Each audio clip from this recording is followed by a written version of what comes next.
Hello, everybody. This is section 1. This is color theory. We're all familiar with crayons. When we're first exposed to color when we're young, this is often how we first start thinking about color. We just reach in a box and we start pulling out colors. We're going to learn how to be more intentional when we choose colors rather than just reaching in the box. Why do we want to learn about color? Essentially, we want to make more effective pieces of art or design. Sometimes we want to use color to draw attention to something or to maybe draw attention away from something. Using color can assist in comprehension. So our viewers or our readers or the people who are looking at the designs we're making, we can steer their understanding so that we can help them to see the message that we're trying to give to them. Now, your computer can make tens of millions of colors, but we want to choose maybe 5. So we want to narrow it down from tens of millions to just a few.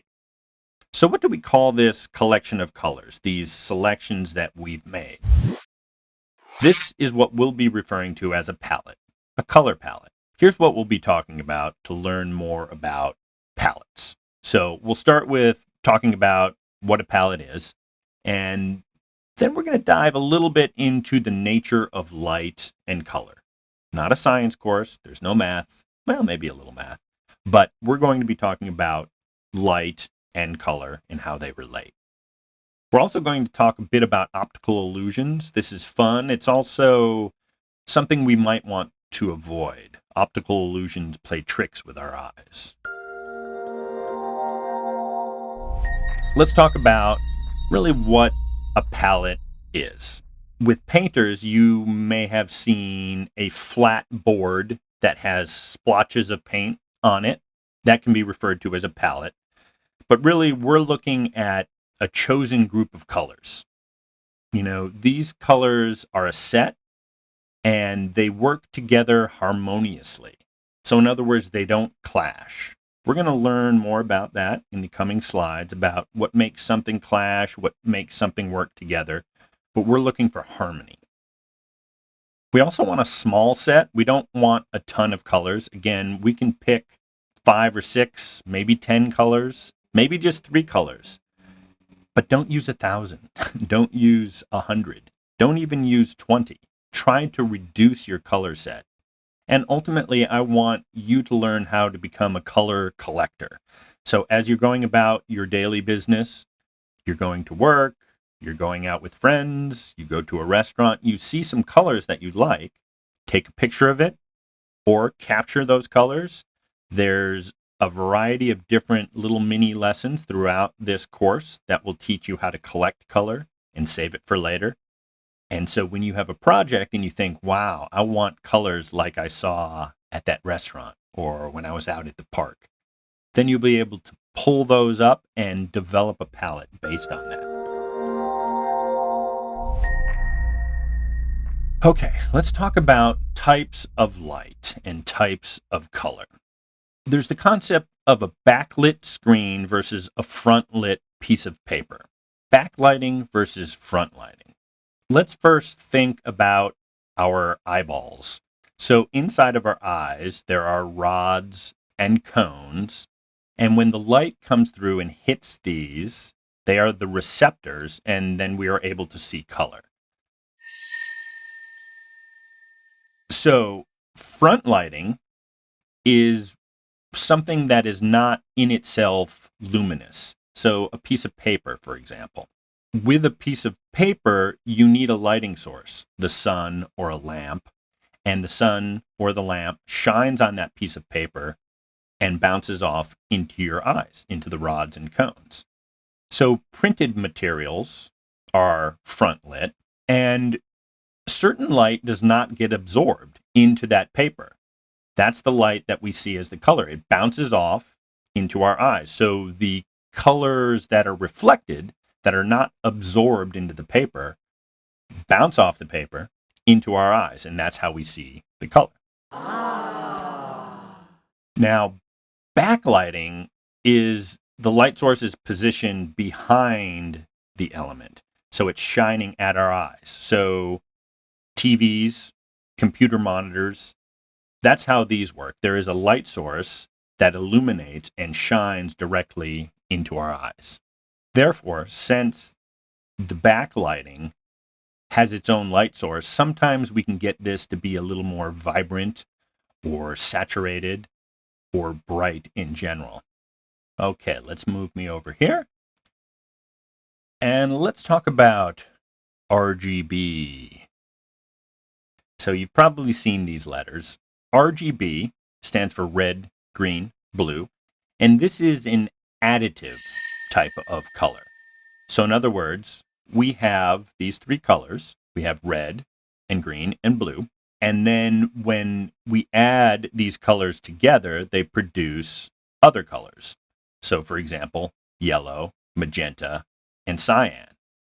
So this is how TV sets and computer monitors work.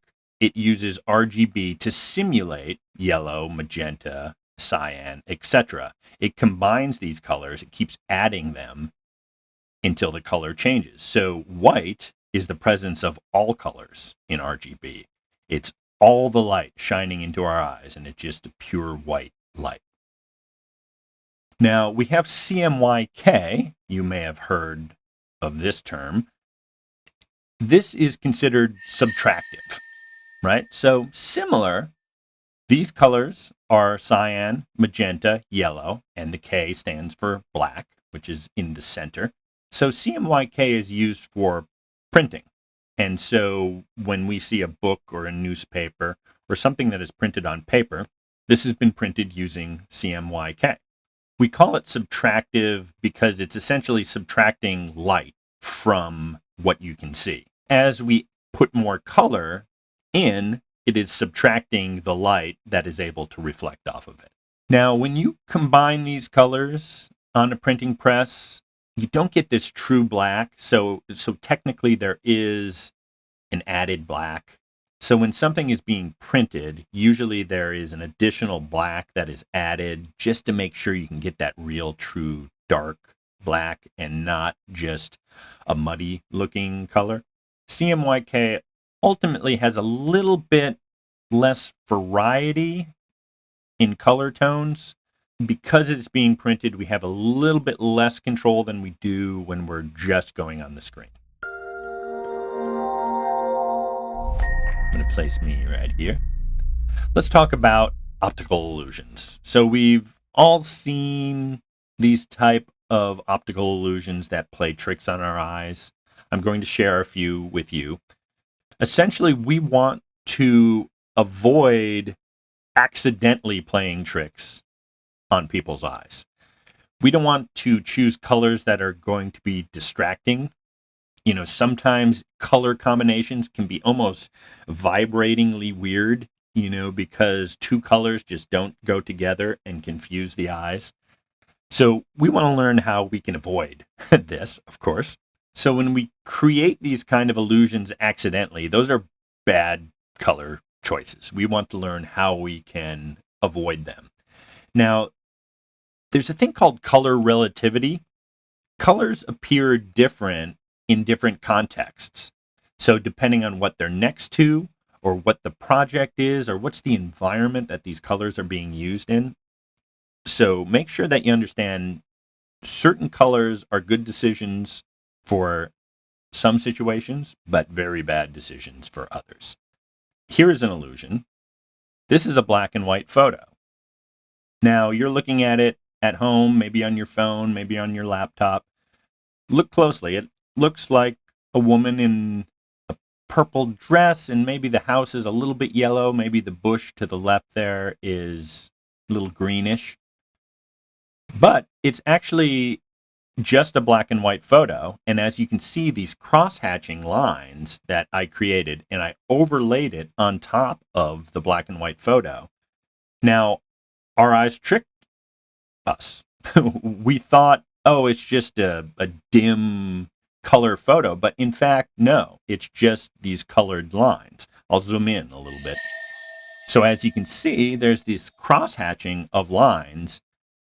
Our minds play tricks on us. So we are more aware of the shape of the photo than we are of the particulars of the color. This happens to be the way our brains work.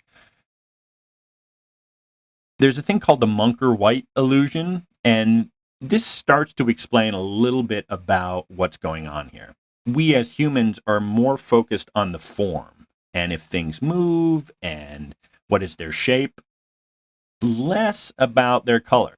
Our brains fill in the blanks. There is a related concept called White's illusion.